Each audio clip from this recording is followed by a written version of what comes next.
Guys, so dito nga ngayon ako sa pharmacy. Napasugod ako kasi yung anak ko nagtatay.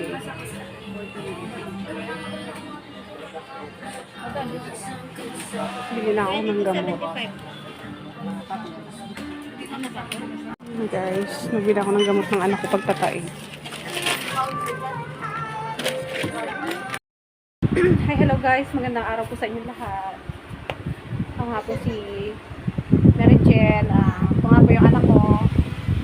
Prepare na po kami para umalis at magpa-check up na aking baby ngayong araw. Kagaya nga ho nung sinabi ko kagabi, magpapa-check up ako ng aking anak ngayon. Sige guys, see ya later.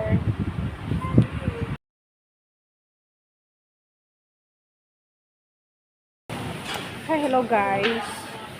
Dito nga pala ako sa center ngayon. At nakain pa yung mga ano dito. Pinabot ako ng lunch.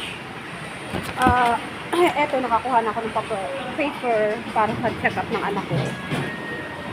So, waiting na lang ako para maresetahan ng gamot na tama ang anak ko. Yan guys.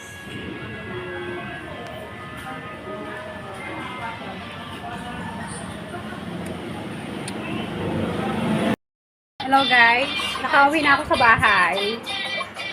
Ayan. Kararating ko lang. Ako po ay nakapagpareseta na.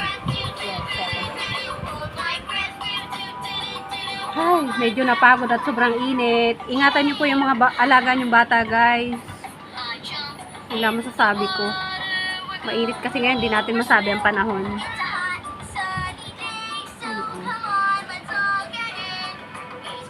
Niresetahan ako, papainumin na lang siya ng gamot. Di pa daw naman siya dehydrate, sabi ng nurse doon. At naka-uwi na ng bahay, pahinga muna at sobrang init.